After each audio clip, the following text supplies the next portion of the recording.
Good morning. This is Jeremy Murphy. I'm in Lincoln, Nebraska, and I am an adoptive father. And I'm going to be speaking about the miracles of adoption today. I'm joined by Ha Tran.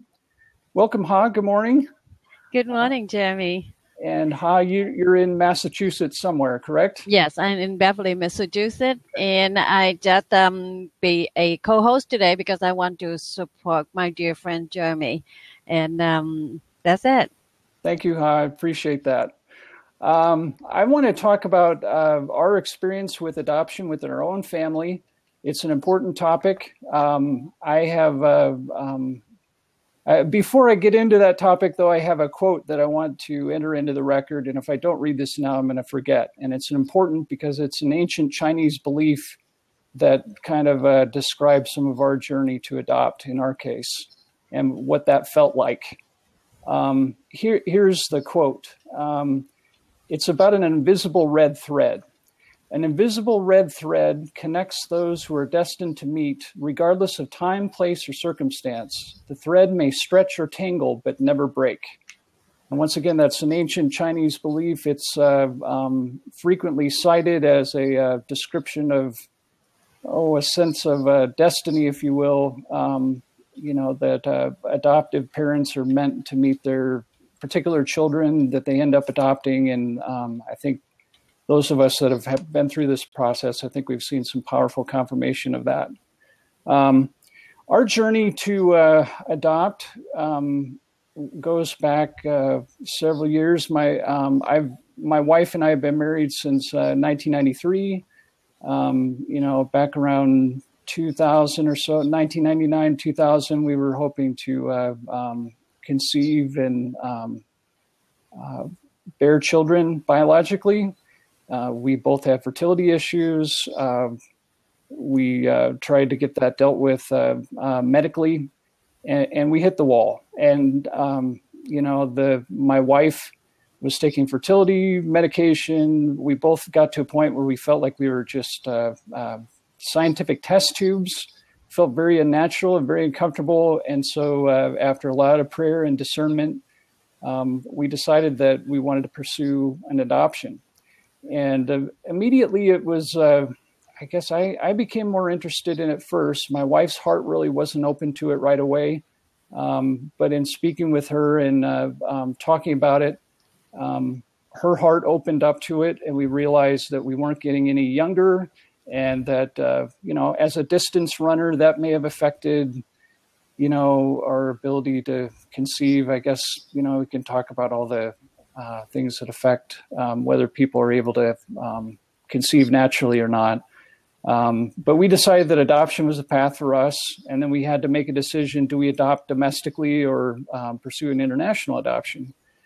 And that was a difficult decision because you have so many children in foster care and otherwise in the United States that are looking to be adopted that need either foster parents or adoptive parents or both. And then there were many countries to adopt from. And if you pursue that path, you're dealing with international law. And now you're dealing with the Hague Convention on Inter-Country Adoptions. I think that's the correct title of the inter-country treaty that the United States has adopted now.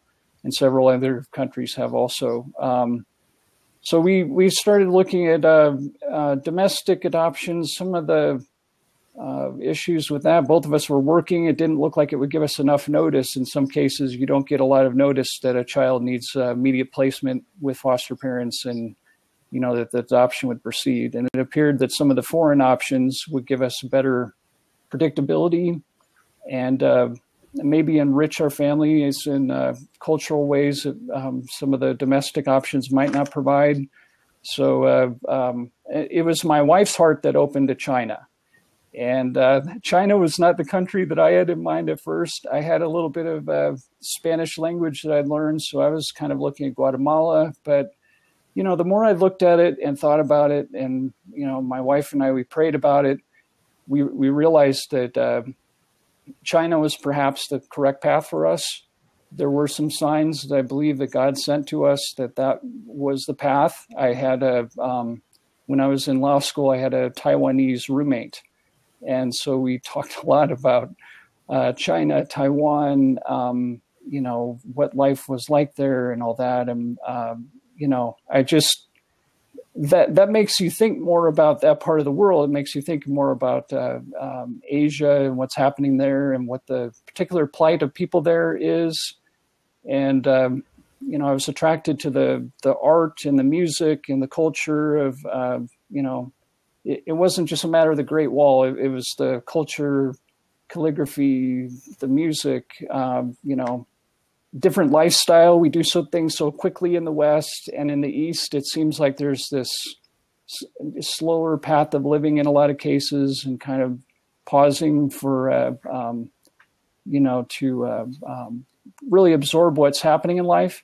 So we decided to pursue an adoption in China. And so as part of doing that, you have to prepare a dossier. You have to prepare a written statement of why you wish to adopt, your family circumstances. You have to complete a home study. You have to have an in-state agency, and then you have to have an agency that deals directly with the Chinese Cultural Adoption Affairs entity in Guangzhou, China. So we did all that. We completed our dossier, sent it to China. The dossier got to China in about July of 2003. And it was at that point that the waiting began, and also the preparation of, trying to figure out how this was going to happen, when it was going to happen, what had to be done. We had to get fingerprinted. We had to prove that we were, not charged with any crimes of moral turpitude and such within our own state, and keep providing periodic updates of fingerprints and things like that. But so the waiting continued, and, the preparation continued. We were not parents before, and it should be emphasized that many people either are already parents of children, and for some people, adopting is their first experience with a child of their own. And that was our experience. And so we got to the point of January 7th of 2005. My wife and I were both at work. And all of a sudden, it was right about the end of the day. We were both ready to go home. And all of a sudden, we got the call that we were matched. And we were floored. We were not expecting it. That we knew it was coming, but we didn't expect it that particular day. We didn't really get any advance notice. And so, suddenly my wife and I are both on the phone. We're both at our workplaces. We're both on the phone with the adoption folks from Chinese Children Adoption International out of Denver. And they emailed the match picture of Cecilia May, our daughter.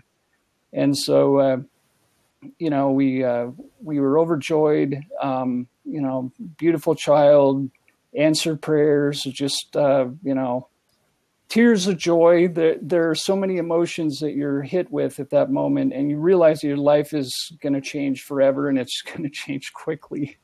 So we had, a couple weeks notice that we needed to prepare to travel to China in late February of 2005.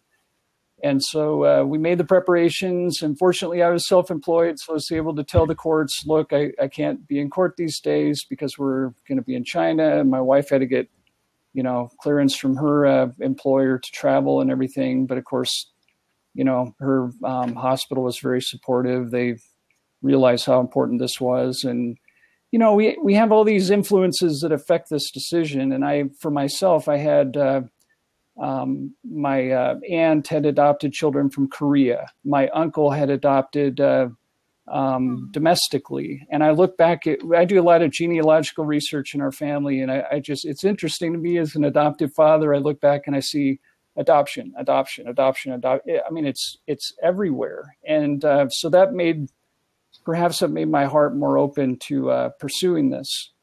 But in February of 2005, we traveled to China. Actually, we traveled to Hong Kong. We tried to fly into Hong Kong, but we didn't quite get there directly. So we had to, there was fog, so we had to land in Taipei. And so we're on the tarmac in Taipei, and I'm thinking, we don't even have Taiwanese visas. How are we going to possibly even the plane here. What are they going to do to us? And so we started figuring out, are we going to have to take a ferry from Taipei to Hong Kong? How's this going to happen? But finally, the fog cleared.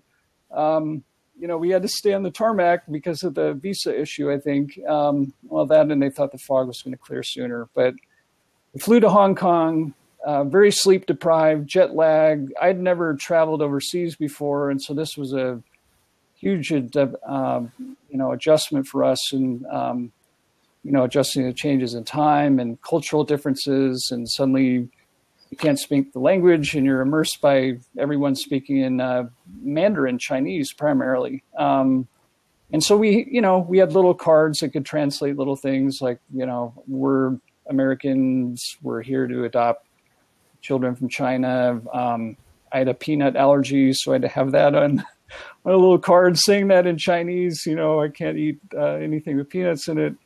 But anyway, we were in Hong Kong, I think, just overnight, and then went to Guiyang City, is in the province of Guizhou, China.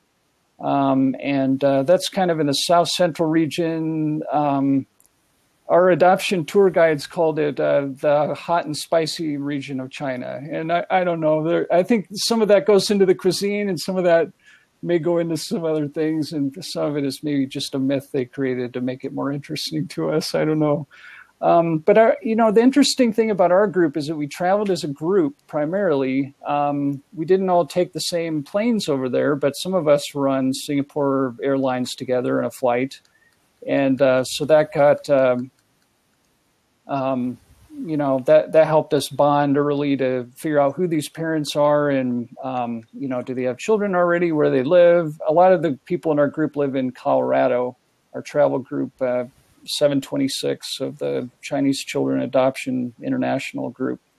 So we got over there, and, we as parents were kind of all staying in the same hotel and trying to work through this together. And we, got to a point of, we were on the day before Gotcha Day, February 26th. They were preparing us for this and telling us what would happen. And, the children are brought by the adoption agencies one at a time, and they're presented to the families. The adoption director of the County Welfare Institute presents the child to the parent or parents in that case. And, there's a bonding experience, obviously. And, you're allowed to see your child for the first time when they're actually bringing the child into the room. And when they bring the children into the room all together, there were 13 families, 12 or 13 families in the room at once. We knew what some of the children looked like, but our children had aged since the pictures. So, we couldn't, and they were wrapped in so many layers that you really could not tell which child was yours until they brought the child to you. So, we, we were taking pictures for other families in our group as their children were brought in the next day on February 27th. And like I said, the children were presented one by one, and we were kind of towards the end, and we didn't really even know what order they were going in. They just kind of called the parents by name, and I think they were actually called us by what the child's Chinese name was. And our child's Chinese name was Hui Min Mei, and the Hui is the surname, and that's taken from the Comprehensive Welfare Institute's, it's like 3 letters from the name of the institute. And then, so our daughter's Chinese name was Min Mei, and so that's, she had a Chinese visa and everything, and, they have to do everything official. There's a lot of bureaucratic red tape with an adoption process, especially an international one, and I'm not just, I'm not saying that in a bad way. They're hoops you have to jump through to make sure that your things are done by the book and done correctly to prevent fraud and things of that nature. So here's our daughter's. This is from her passport. This is her passport picture from before she traveled. So you can see they kind of they shave the heads of the children a little short. And then, so we, had a wonderful experience there. And so the time came for us to receive our daughter, Cecilia. And so they called her by her name, Min Mei Hui, and we came up, met the adoption director, and she was wrapped in, I'm not kidding, 4 or 5 layers of clothes, gigantic coat. I mean, we knew there was a child in there somewhere, but we couldn't see her very well other than her head and her hands. And she was wearing cute little boots, and she was crying. She was, it's so traumatic for our daughter was about 14 months old when we received her. And it's so traumatic, the children don't know what's happening. And, so the adoption director is handing Cecilia over to my wife, and my wife is receiving her and trying to comfort her. And we didn't know what was wrong or why she was crying. We feared it was just the stress of the moment, the unexpected handoff that she wasn't expecting.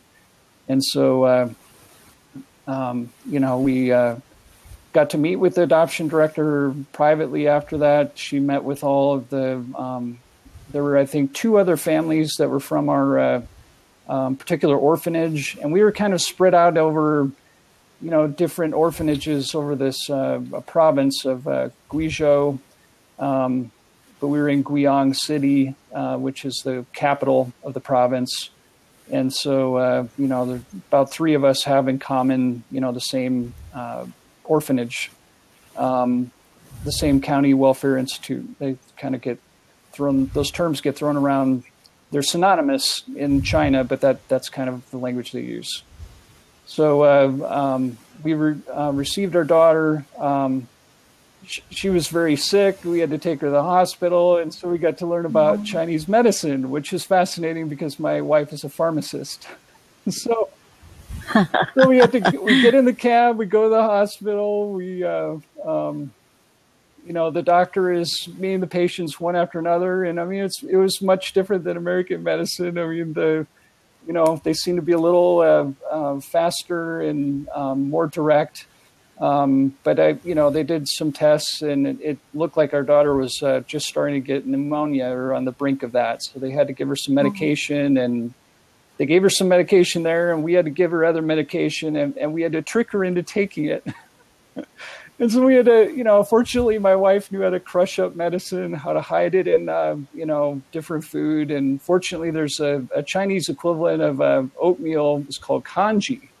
And I don't know if you've ever had congee, but for little kids and babies, I mean, it's just the coolest food ever. It's easy to eat, it makes them happy. And so we had to break this pill in half, hide it in her congee, get her to eat it somehow. And, sometimes she'd figure it out, spit it out, and we'd have to try again. So, but it was just fascinating for my wife to get this exposure to Chinese medicine and see that, some of it was more herbal. And so, I mean, she took back some of the ingredients back and kind of analyzed those later. And that took a while because it was, the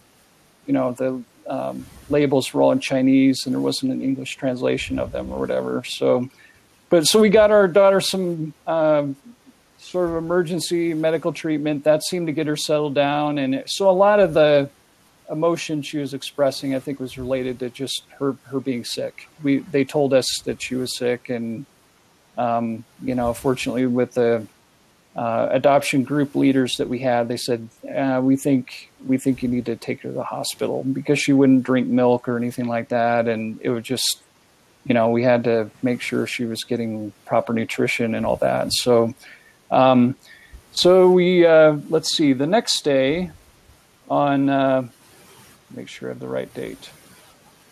So our daughter was born on, December 30th of 2003. So a couple months after we started our process. And so she was in this adoption agent in this orphanage until then, continuously. And so the day after the day after Gotcha Day, we had a formalization ceremony in Guiyang, where we had to, swear to do everything in our child's best interest, look out for her, things of that nature. It's kind of the pre-imprint of the adoption on the China side before you get to Guangzhou to the American consulate. So that we got an adoption document, and this is the calligraphy on the outside of the adoption registration document. And then they, as you can see, they document, the child's birth date, parents' names, translate all that into Chinese, and then they take the happy family picture, put that on the other side, and then formalize the parents' addresses, the date of the registration. So the date of the confirmation was, you can see 2/28/2005.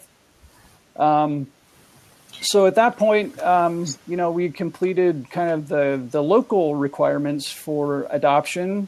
And so we were ready to go to Guangzhou. We had to do things to prepare at the American consulate, where they formalize all that on the Chinese side. And they had a formal ceremony there. And but that was toward the end of our trip. We stayed at the White Swan Hotel in Guangzhou.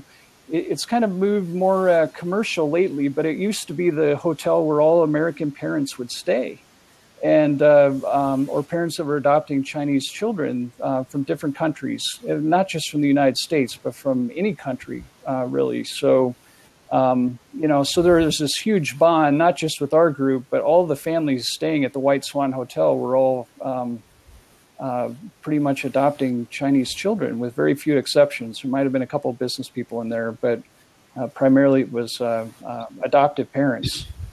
And so, I have a question, ahead, Jeremy. What is her name? Her name now is Cecilia May. So we kept her middle name. May in Chinese means beautiful, and it's spelled MEI. And this is fascinating, but Cecilia has a cousin named Cecilia May with a different surname, but that cousin's name is spelled M-A-Y. And so when we're at family reunions, you hear Cecilia May and, two girls answer, and you have to clarify which one is supposed to be answering. but so we blended the, I'm a musician, and so Saint Cecilia is the patron saint of musicians, and so that's where we got her, her first name. But we decided to keep May to try to blend the two cultures in a meaningful way. And I don't know, I can't remember what Min means, but I used to know that, but I don't remember. But yeah, that's her middle name. Good. Are you open? Good. Are you open for a few questions? Okay. Now, how long will you? Oh, there's an echo. How long will you have to stay in China before you can brought her home? We were there for 2 weeks. 2 weeks, and that 2 weeks, that what you guys do? What you guys doing? Just to mingle with other parents and try to form a group and just to get in touch later to share experience, or what did that? Weeks some of the 2 weeks is, simply for bonding the parents with the child. That was really easy with my wife. There was kind of Velcro bonding going on between my wife and daughter. It took a little more with me. And so, some of it was, my child is sick or won't take milk and or won't eat anything. And so, those of us in our group would talk and try to help each other. And, my wife is a pharmacist. People are asking her all kinds of questions if the children were sick or not feeling well. But really, it was to try to allow us to blend with other parents and families, to satisfy the formal requirements, but also to, to learn from each other and to experience Chinese culture in ways that you just can't experience without being there. Things like, for example, we were going for a walk, and 3 of the families, we were all walking. We had the signs around our necks saying, we're American parents, we're adopting these children from China, et cetera. And children in China will walk. A lot of them will walk home for school, and so we got to a point where, suddenly all these children figured out that they were reading our cards, and they could read them pretty well, actually. And so they knew who we were, and, so they're all admiring the children. And, there were Chinese citizens that would see the same thing, and they'd be debating whether our children were wrapped up too much for the weather, or whether they should be, unwrapped so you could see more of the child, and, that type of thing. But I remember there was this Chinese girl, and she came up to me, and she read the sign, and she said, in perfect English, she said, your child is very beautiful. And I don't know, she said a couple other things, but that just filled my heart with joy to have that kind of reaction to someone that recognized the power of adoption and how it can transform and improve people's lives. There were other things too. I mean, we saw Tai Chi for the first time and other things over there. Chinese tea, cuisine, culture. It was just an amazing experience to be over there and experience things that you can't experience having not been there, and also to see what different parts of China are like. Hong Kong is different from Guangzhou and such, and to try to figure out how are we going to capture this, the significance of our daughter's culture for her future, and how are we going to weave that into her American identity. And so we had to start trying to figure that out there, figure out what can we bring back that we can give to her later, clothing, jewelry, things of that nature. So we still have some things that she hasn't received yet that she doesn't know about. But we had to, figure out a lot of that there. So after after the 2 weeks in China, we came home. We weren't expecting it, but my family greeted us at the airport. It surprised us. And, they talk about your child isn't supposed to meet a lot of people right away. Well, that rule was broken because my siblings and parents were there. And so they got to meet Cecilia and got to experience what she was like. She was kind of shy as meeting new people and stuff like that at first, but over time we figured out she was really not a shy child. She just kind of nervous in social situations to begin with. So, but I guess one point I want to make is the ties that bind a family do not have to be biological. And the ties that bind by adoption can be just as powerful as those biological connections that we have. And for people that are looking to adopt, their domestic options. Like I mentioned, my youngest sister adopted domestically with her husband. So now we have a lovely niece who's just still a toddler, but she's kind of completed the circle of adoption in our family. We weren't expecting that to happen, and I don't think my sister was expecting to go that route either. But like us, she experienced fertility issues, and so adoption really became an answer to their prayers also. Jeremy, I have someone come to the door. I will get off and I go to see who that is, and then Sounds I good. will Thanks, come back. Okay. All right. Sure. Okay. Thank you. Let's see. I have a couple other points I want to make here. One is adoption is not for everyone. You have to know and really understand what's involved with pursuing an adoption. You want to know the financial ramifications. You want to know emotionally it can be very difficult. And even after you receive your child, your work is just beginning. It's not a situation where you can coast once you receive your child. That's really where the toughest part begins. Actually, the work to bond with the child, to make sure you're dealing with attachment issues if they occur, And there are things that adoptive children struggle with that maybe some other children don't, you know, attachment issues with parents and some peers. We had a little bit of night terrors, not too much, but that's something that adoptees sometimes struggle with more than other children. But you know, that went away pretty quickly. It was just kind of a temporary thing that we went through. And I would emphasize that adoption is transformational. Your life changes in ways that you don't expect, and it changes completely. And it just, you know, nothing will ever be the same after that occurs. So that's really something that, you know, has to be emphasized for this type of situation. It's a transformational experience. Life changes in ways you never expect, and you're going off on a completely new path. And some of the path is not going to be visible to you. Some of it may be visible through books and experience of talking to others, but it's important to know there are support groups out there for people that need help. We have a local group of Chinese children and families who have adopted children. Actually, it's kind of a regional one. It's Omaha, Lincoln area in Nebraska. So sometimes we have periodic picnics that families can go to and bond with their children.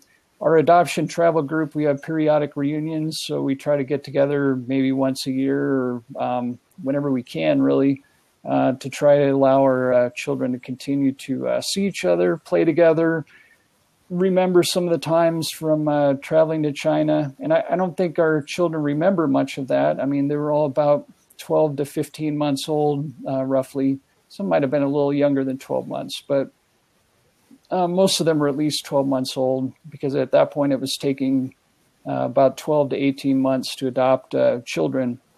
So that's, you know, that's something that we try to do to try to keep our daughter's Chinese heritage intact with her American heritage also.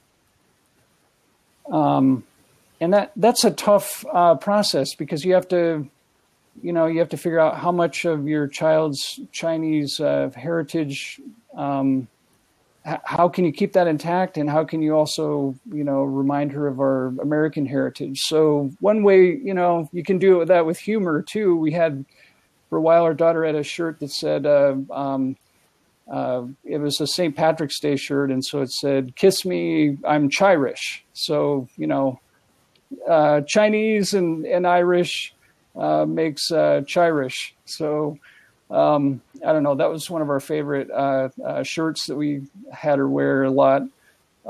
We tried to do a little bit with Chinese language. That's kind of been a challenge. Mandarin's not an easy language to learn, and you know, we're kind of at a standstill there. We're going to have to make a better effort to pursue that in the summers, and maybe breaks when we have a little less going on. But it seems to be pretty tough to pursue that through the school year. Some of the adoption families that we traveled with, though, their children, at least two of the children, are attending Chinese immersion schools. So they're learning Mandarin on a, you know, at an immersive level. They're getting absorbed in the language, and it's going to be easy for those girls to speak and write in Chinese and keep that alive as part of their heritage for the future. There are a lot of people that say adoption is a matter of luck, and I would disagree with that.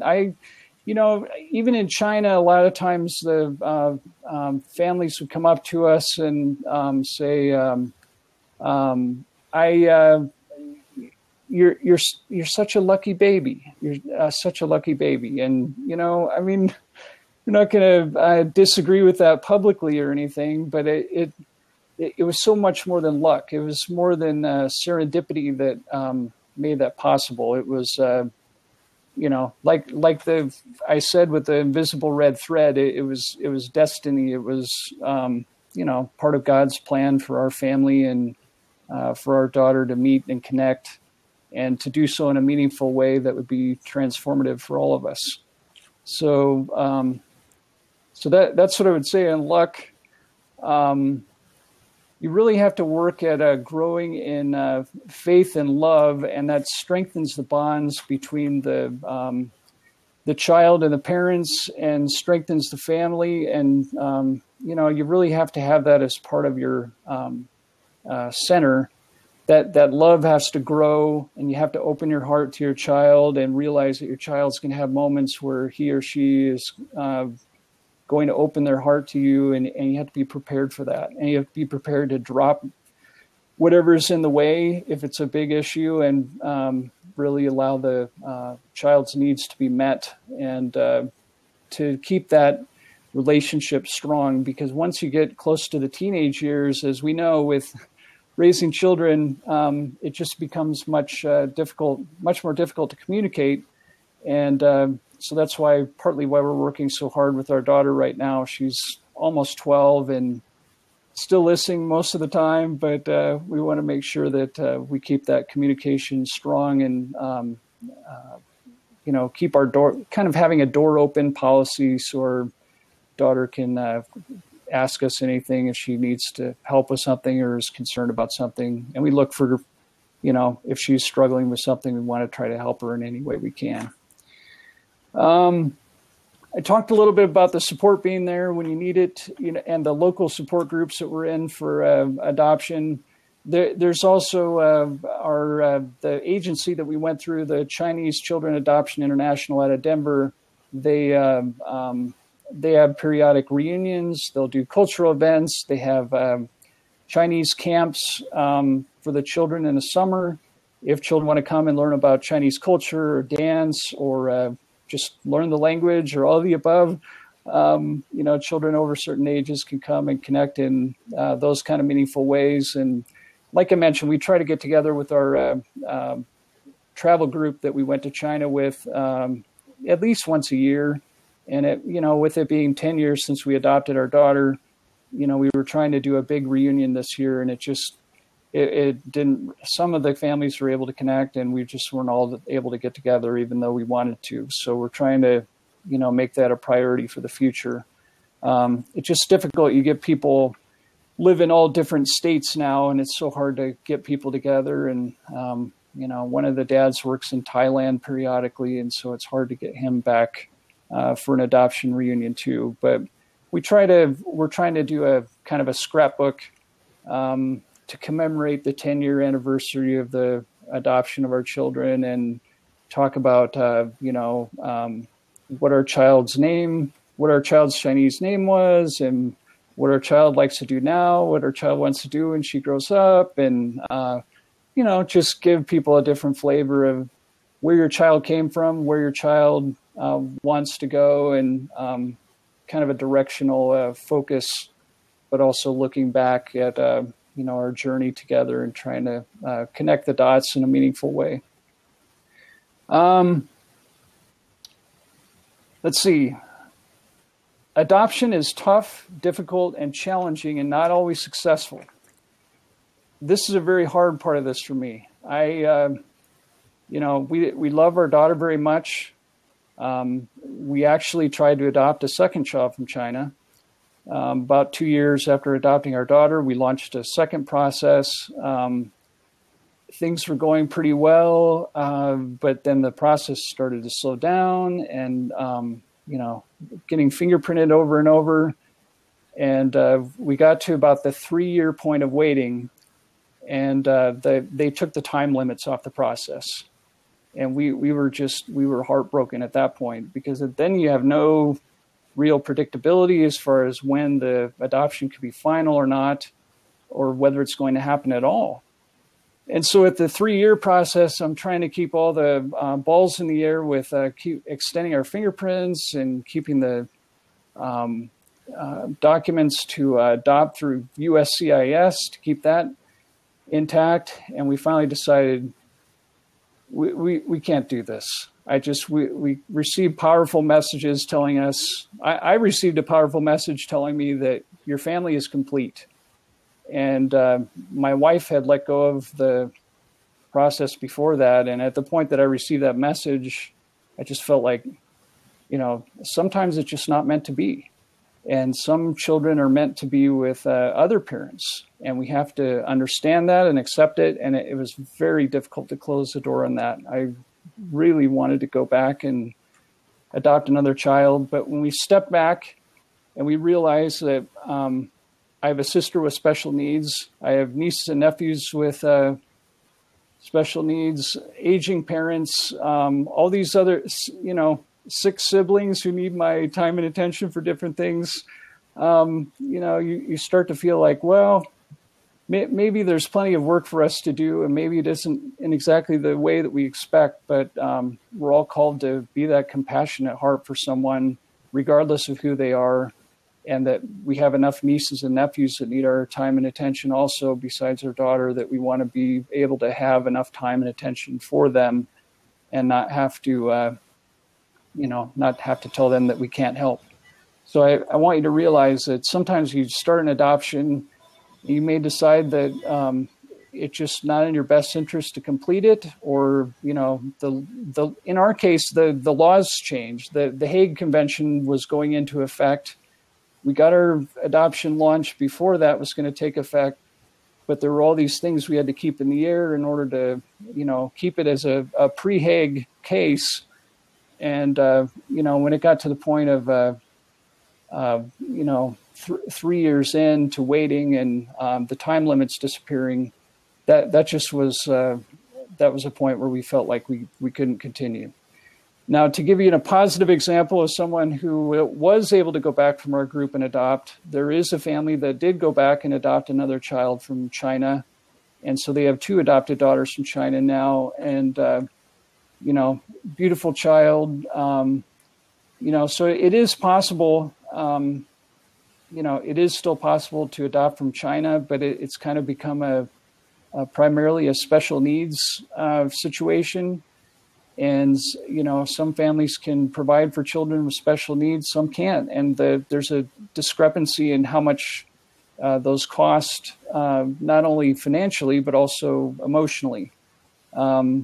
There's a big emotional requirement for families to help children with special needs. And so the China wants to make sure that the right parents are matched with the right children. And I think that's the case in any country, in the United States and elsewhere. You want to make sure you have the right match. And sometimes that means that, that you may not be the right parent for the children that you think are best for you. Let's see. There is a sense that we as adoptive parents, we tell our children that we are their forever family.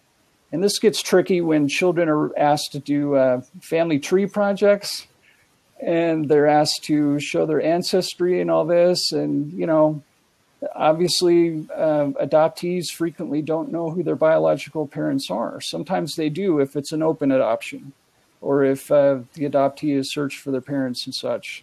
But for our daughter, she may never find out who her biological parents are.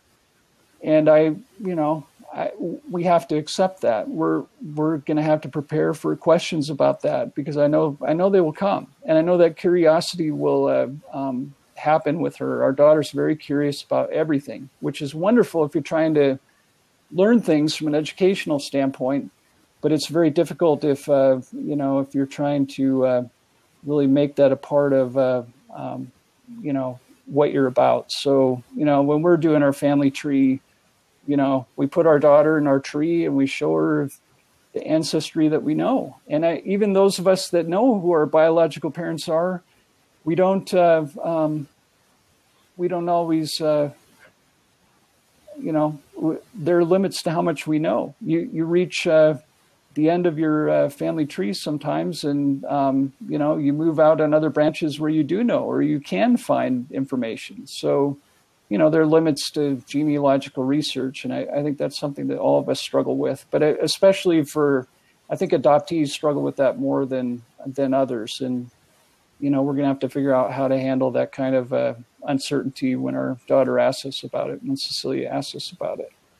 But I know there's a family tree project coming up in school, and that's how we are proposing to handle it. And they, the school's understanding of that. They know that, they're not going to require, adoptees to show who their biological parents are. But we have to get schools to understand that, that the adoptive family is the forever family. And, they shouldn't be teaching that it's just the biological family, because there's so many adopted people, and they need to be treated with the same love and respect as everyone else. There are cultural enrichment activities that adoptive families need to deal with, especially if different cultures are involved. I mentioned our family with the cultural issues. We have to try to keep our daughter's Chinese heritage alive, and also the her American ancestry or Irish ancestry. We talk about all the different ethnic strands that we want to try to keep alive, and try to make that a part of her life and enrichment. Talked about the family ties and trees already. Compassion is required in adoption, and it's required in large doses, and you have to be prepared for that. You really have to strengthen your heart if you're going to adopt. You have to really make compassion a priority. You have to try to show it at every opportunity.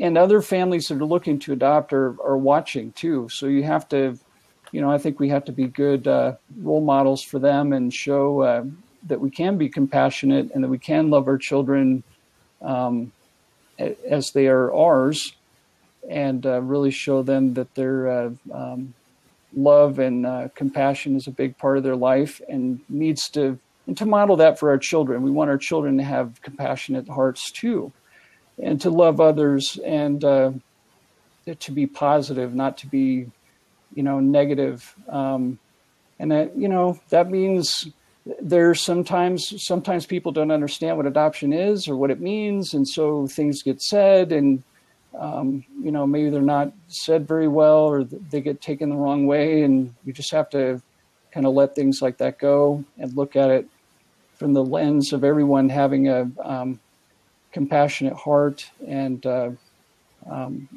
treating those people with just as much respect as anyone else. So let's see. I talked about, we don't really talk about patience, but patience is a big part of adoption. If you don't have it when you start, you're going to have a lot of it when you finish. It is required. It's extremely difficult. It's so hard. The hard days are very tough, very emotional. You lose sleep over it.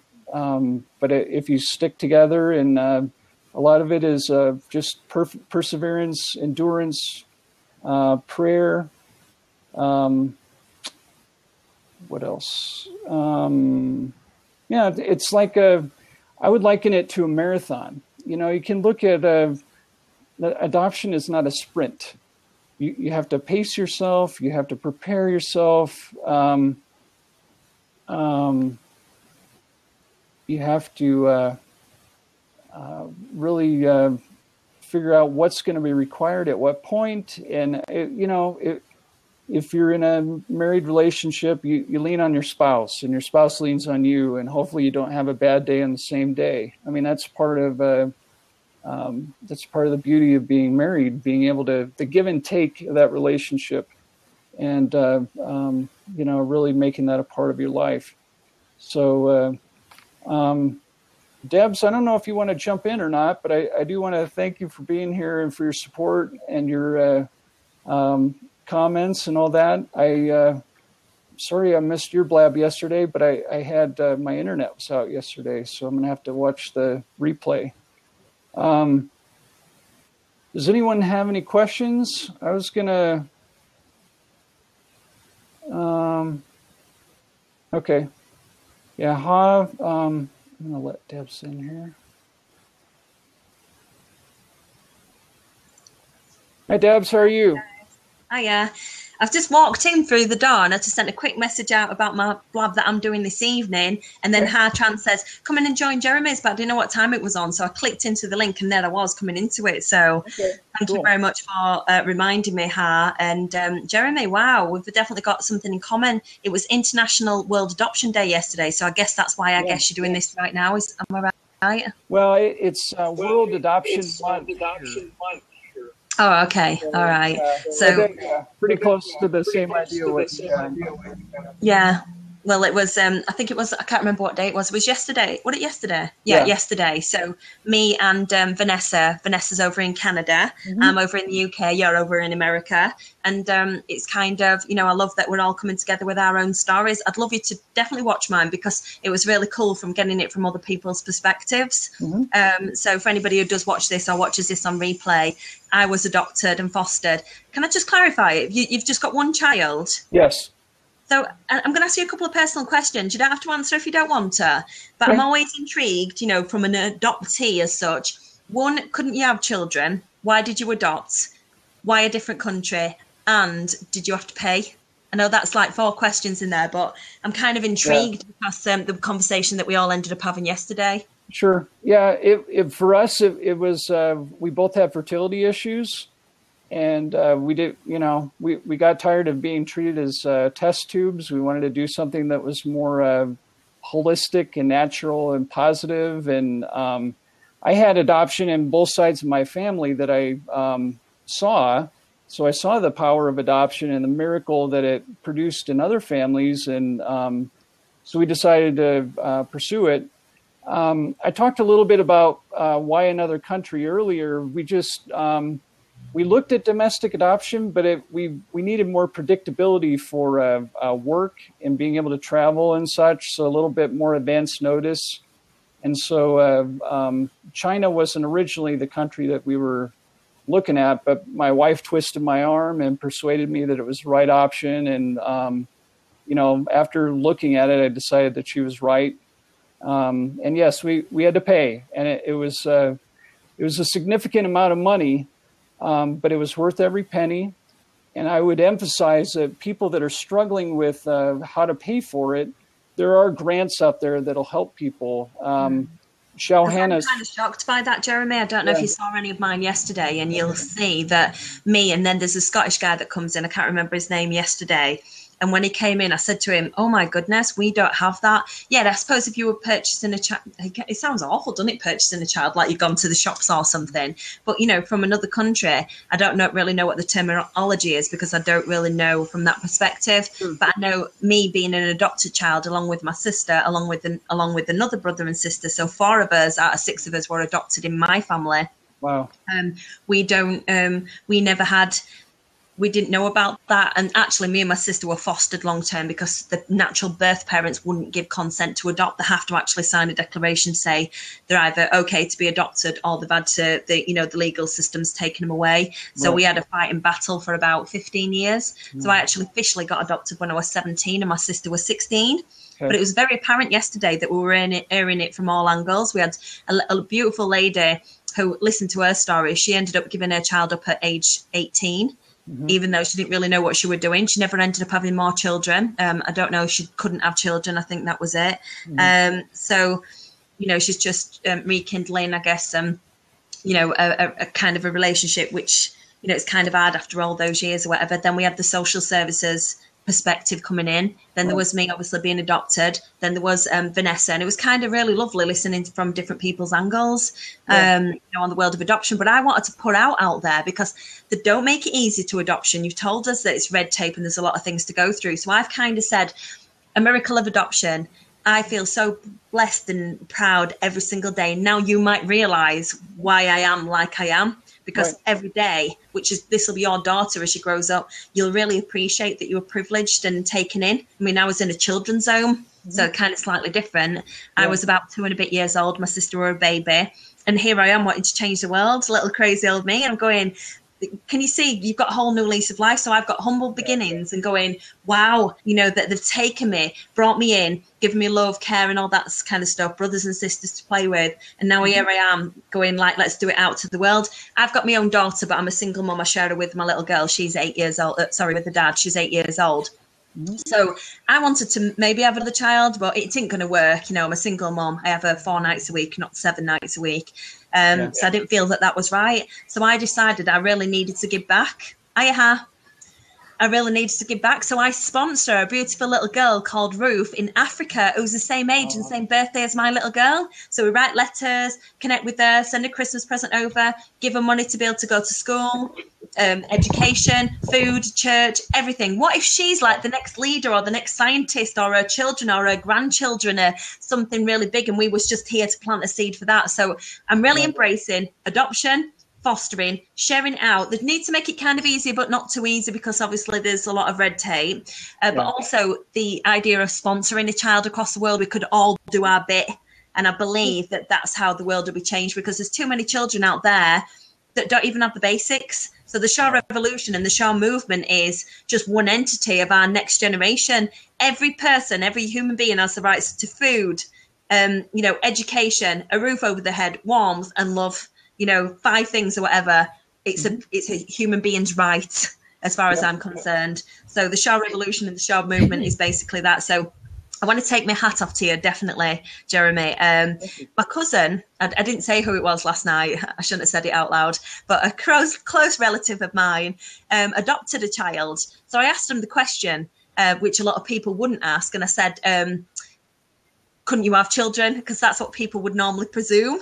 So I said, you know, and they said, no, we don't know if we can or we can't. We just want to privilege a child and take him in. And I went, thank God there's people out there like you, you know, like we've ended up in a family, you know, environment and being adopted and stuff. But it was lovely when I spoke to Vanessa on Blab, and she's over in Canada and I'm over here. And it was kind of, we got bullied, you know, when we were younger. We both got adopted with our siblings. You know, I've never really spoken about it with anybody because I don't really know anybody that close to her where we've chatted about it and going, oh, you're adopted as well. But on here, it's a platform where we're all coming out of the woodwork, especially because it's adoption month. So, you know, Jeremy, I didn't even know that. So we've already got a kind of connection there. Hi, Dad. Have you adopted, or have you been adopted, or do you know somebody that's been adopted? Hi, Dad. Hey, darling. Hi, Dad. Thank you. Did you hear what I said, Ha? Are you adopted? Have you adopted a child? You got any experience of adoption? Yeah. Me? No. I know that Jeremy very passionate about that, and I also know that you are too. And I told Jeremy that I will get on the line with him just to support him. And then somebody come to the door, and I said, "Okay, I have to go get them." Thank you for bringing me in. I just walked in through the door. I mean, I was just putting my blab out for tonight. It's not even on that; it's on forgiveness. But I just wanted to say that you know, I feel privileged to be able to come in and kind of support you, Jeremy, and hear your story. I love it how you're really finding out about people and people's lives and stuff like that. But you know what we got talking about? I really want you to watch it when you get a moment. Hello, beautiful. What's your name?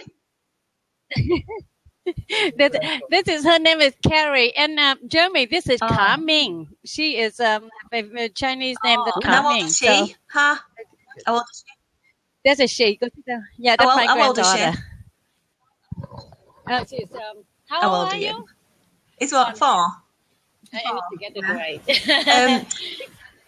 But anyway, you know, you two are phenomenal people, and I heard your story, and I listened to Jeremy's story, and I thought that, wow, you guys really have something that you guys can collaborate. It's awesome. Yep. I was just saying, just continuing, Jeremy, I'd really love you to watch what we did last night, because what really enthralled me at one point is one about the paying of an adopted child, which I wonder who's getting that money and all that kind of stuff, which obviously I don't want to speak about now. But what really was apparent, we got talking about, abortions. Mm-hmm. And now the thought, you know, I'm here wanting to change the world. What happens if, you know, I don't know, I were aborted because my birth mum had a nervous breakdown? You know, I can't even begin to imagine. And it was quite upsetting, some of the parts of the story that we were talking about on Blab last night, thinking, you know, and young kids of today. I mean, Vanessa's mum was 14 when she had her and her twin sister. That's why they were kind of taken off her. She was a child herself. But, you know, the thought of it saying, oh, well, thinking about abortion, I mean, like, it's a human right, isn't it? I mean, at what stage, you know, are they able to like get rid of a human being? Do you know, like being so? And the thought of that with other people who can't have children, like yourself, you know, like it's a whole different story in its own right. It was just really heart wrenching. And then there's children out there that like need a home, need a roof, need love. And then there was somebody else there. Oh, there was a guy on yesterday that told his perspective from his younger sister that got adopted, who had issues. And she couldn't really connect with people. That was really good. His perspective, his story as well, saying that, you know, once they've been traumatized by something that's maybe happened, then they maybe can't connect with the family, and then they've got issues or, say, disabilities or, you know, wow, you know, like, it mind boggles. Do you understand what I mean?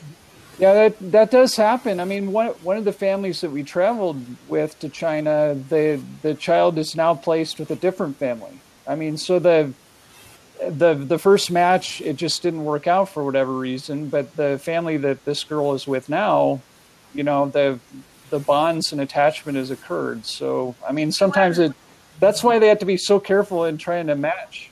Did you foster them first of all? You didn't adopt another child. Did you foster? No, we didn't. My youngest sister actually did, though. She adopted domestically. And she and my brother-in-law were foster parents of our niece before they formally adopted her. So they had to, you know, show their ability as foster parents to the adoption agency before they could finalize her adoption. And the realization as well, I didn't discuss this yesterday, but the realization, me and my birth sister, we've ended up staying together, and you know, she's about 16 months younger than me, so you feel kind of privileged. And we had another brother and sister that weren't biological our brother and sister, but are their birth brother and sister. So it's kind of 3 different families within the same family. But what I wanted to say is that I've got another biological brother and sister that I'm aware of that weren't so lucky. So as you can imagine, me and my sister are very lucky, and I didn't mention that last night.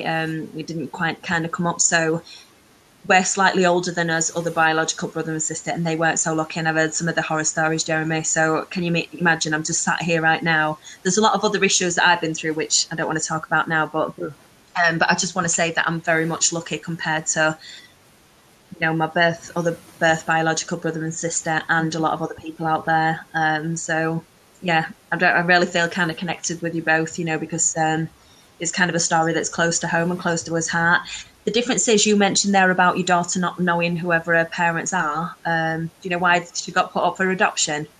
You know anything about him? No, just abandoned child. You know, in China, and I haven't talked about this today, but I mean, there's a one-child policy, and it's still on the books. It's being rolled off the books. Soon. I've heard that they're changing it to 2, aren't they? Yeah, well, it's being rolled off the books, but I'm concerned that that's the official second child. Oh gosh, the thought of it. But I'm going to be honest with you. But they're fining people. You know, the reality is people in most Chinese provinces are still being fined to have that second child. I mean, they're trying to roll the fines off. That's taking the rights away from human beings, going, oh, well, you can't have a child, or you can only have one child. Yeah. How does that work? So they need to change that. I mean, obviously, I realise that. Yeah, they need to change to the second child now. Yeah, the same second child, or what they should do is average 2 children. So if somebody wants to stay at home and have more children, and somebody doesn't want to have any, then they should kind of average it out. I don't understand, you know, doing that. But anyway, there was a point I wanted to make there. Oh. Your daughter, Jeremy, you know, it was meant to be that way. It was meant to be that she'll never probably find out who her natural parents are. I want to give you on the other side of the coin. I actually know who my birth parents are because I was fostered. My natural birth parents used to come and visit us at home. So the last time I saw my birth dad I was 8 years old. Now he's kind of a rogue, shall we say. He's been in and out of prison. He's not somebody I want to be part of my life. I've not seen him since I was 8 years old. He tried to get me back at 17. There was guns involved, gangsters involved. I was told a horror story where I'd gone to prison and I got burnt by a cigarette when I was really small and all that kind of stuff. But anyway, my birth mum had a nervous breakdown, was from a well-to-do family, had a nervous breakdown in her 20s, never ever recovered from it. And one second. You can come and say hello in a minute if you want to. She had a nervous breakdown, never ever recovered from it. And I don't blame her for that, but I've got to protect this little one here. So, you know, I think you have to make decisions. So it's kind of funny from your perspective. Do you want to say hello? So I've tried to tell her that I'm adopted, and she kind of doesn't really still understand it, do you? Not yet. So I think she's still at that age. She's 8. So I think when she's a bit older, she'll understand that even though mommy and daddy are together, we love her very much, and she kind of knows. But you were talking there about pictures. What do you call it? We've had in my room anyway. Good girl. You talked there about pictures of being a family, you know, being kids, your history and all that kind of stuff. I don't know too much. I know that they were originally from London. They ran away when they were pregnant with me. And there's kind of something there where you thought, why did they know that I was going to be taken off them? Because my birth mum had a nervous breakdown. So I know who she is, but she doesn't know who I am, which is kind of a weird thing. But I'm trying to protect this one. So it's kind of weird listening it from your point of view that you might never know. But I think maybe that was meant to be. Whereas I think eventually, especially when I'm doing what I'm doing for the bigger picture of God around the world, don't you think this is going to come out in, you know, news, and you just know that it's going to come back and bite me on the bum, at which point I'm going, well, I'm still going to do what I need to do. I'm going to protect her for as much as I can, but... Yeah, you have to protect your child, obviously, yes. Darling, and then Jeremy, you hear my story all the time. I keep on saying that when I'm a Vietnamese refugee, at the time that I ran out of the country, I knew exactly what I run away from, and I didn't know what I running toward. As a parent, I witnessed that. Sometimes the parents give their children away.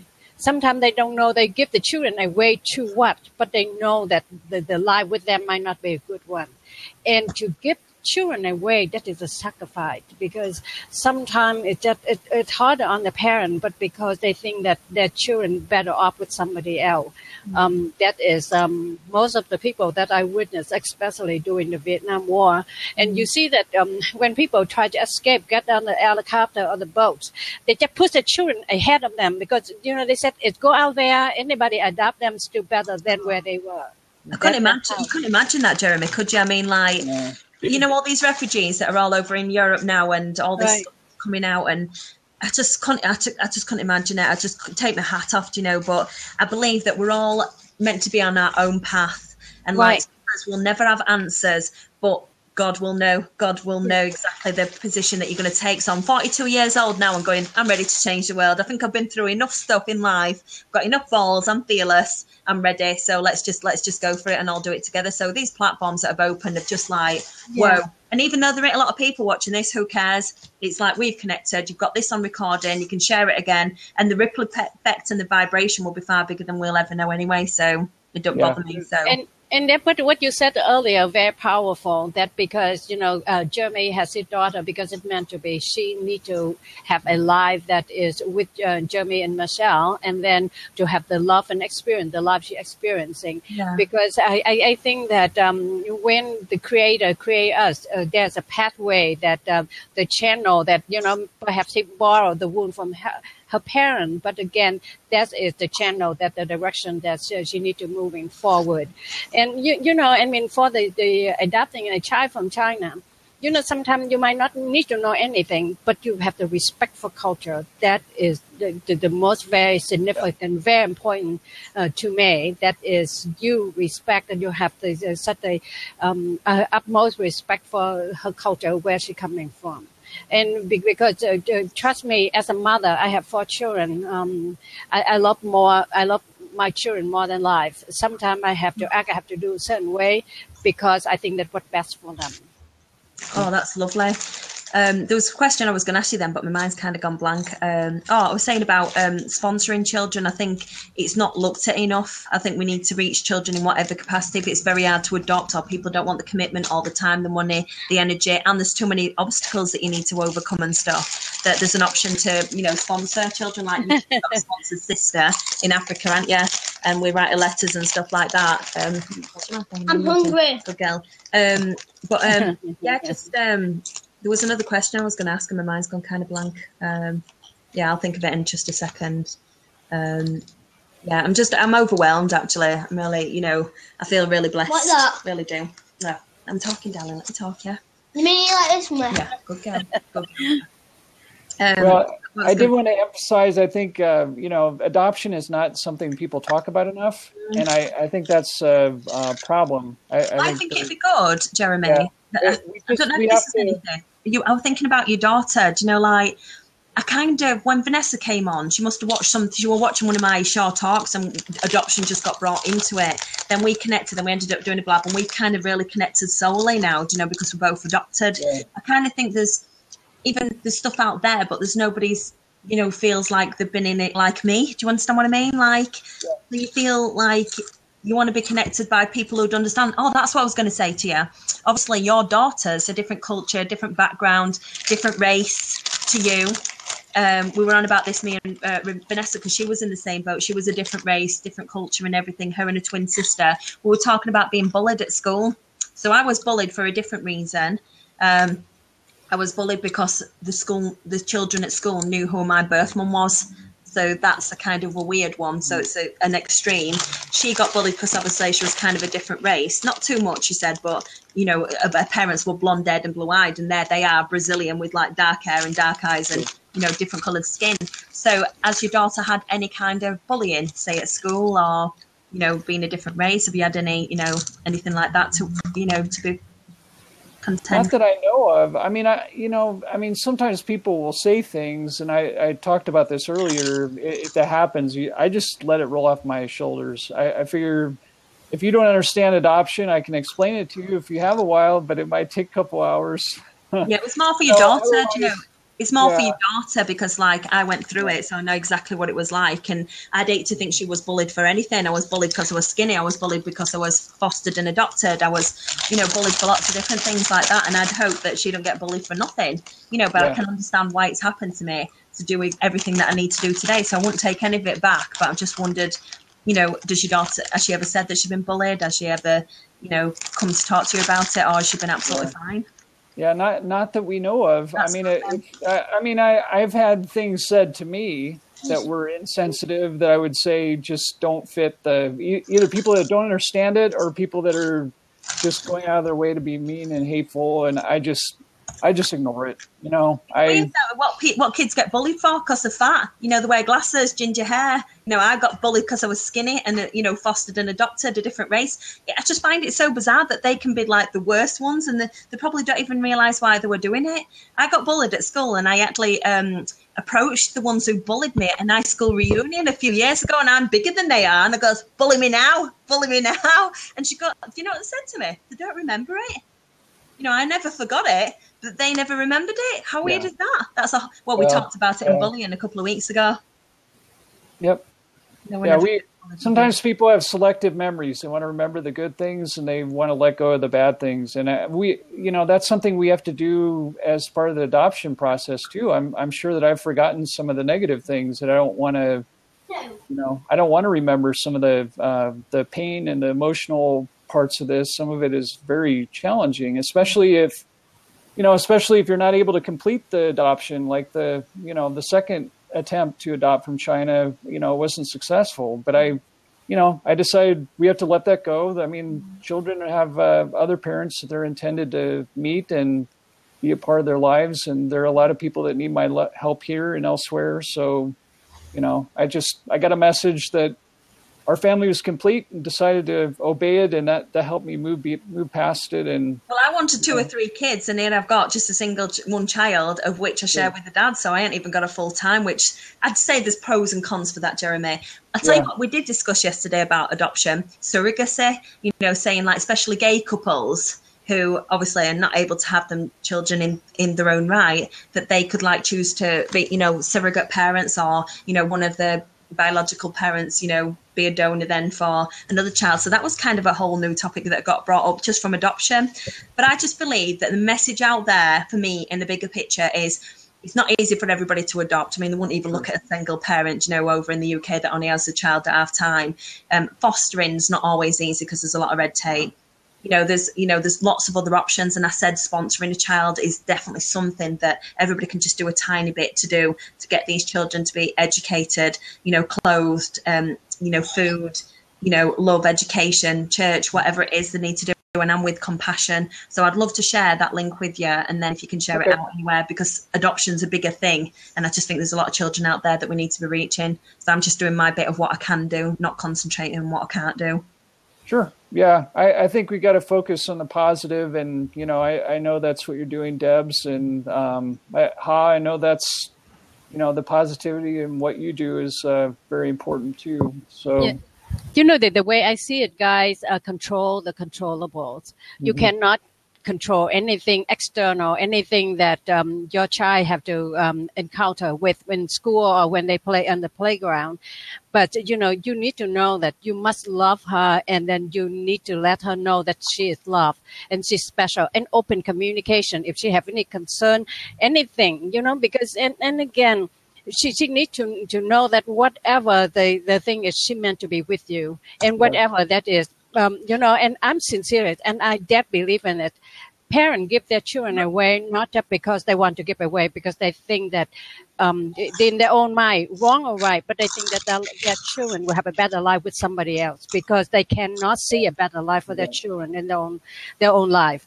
Love your child and be sure to let her know that she is loved, and then she is special in her own ways. And that's it. Control the controllable, because you love your child. That means everything. Yeah, I think that's a great thing to focus on. I mean, the love that we have and model for our children. I mean, that's how they are going to show and model and show love and model it to others later. And I think part of adoption is you have to expect the unexpected. I mean, things are going to happen that are going to go wrong, and you just have to accept that. That's part of the process. But you know, definitely, if you're looking at adopting, look at domestic and international options, and you know, there are plenty of people out there that have been through the process, and I'm happy to talk to anyone that might have questions about it. Just you know, put them in the chat or ask me on Twitter or email them to me, and I'm happy to, you know, I speak on adoption every chance I get. Jeremy, if you want to direct anybody my way that's been adopted, because you've just reminded me of a family that I met quite recently, and she was a bit of a tearaway. She was 16 years old, and her and her sister had been adopted by the same parents, because I don't think they could have children. And they were kind of going through that clash, you know, teenage years and that clash and stuff. And I kind of said, I know where you're coming from. I was adopted, and I was telling her my story. So the 16-year-old came very close to me, and it could have all been good. However, the birth parents got very jealous of me, and then saying, you're not allowed to see her, stay away from her, don't get in touch with her. And it was kind of awful. But, you know, she was obviously trying to relate to me, and I was kind of relating more to her from being from that perspective. But you kind of got to go in, you don't understand what's going on here, and kind of stay out of it. And it was awful. You know, at that time, I just thought I was trying to be there to help her, and you've got to be careful not to tread over the line. But I just found, because we've been through the same thing, which you'll understand, that you kind of on the wavelength together. So yeah, we're going to do tea now. I'm going to, you know, what more that you know, May, she, you know, because she must know that you and your wife, Michelle, love her, because, you know, you guys go through the great length, you know, I mean, to being pregnant and to give birth a child in entirely different than adopting a child. You know, you know what you have gone through to really get that bundle in your arms, you know, and you know, Deb, and that's why your scope and then your blab is so meaningful. You talk about bullying, you talk about adoption, you're talking about, every time I'm watching, I have a goosebump. And that when talk about love, you know, love is just like the center of the universe. It's as simple as that. Love. That is the key. This is very, very important, because, you know, it is, you know, I truly believe it, that I said, follow your heart. It know the ways. That follow your heart. Yeah, you have to give your entire soul, your heart and soul, your entire self in love to your child. And if you can't do that, then you shouldn't adopt children. I mean, that is what it will require of you. And I think, you know, you need to know that. And I think adoptees will agree with me. You know, everybody has a different perspective, but it does all come down to love.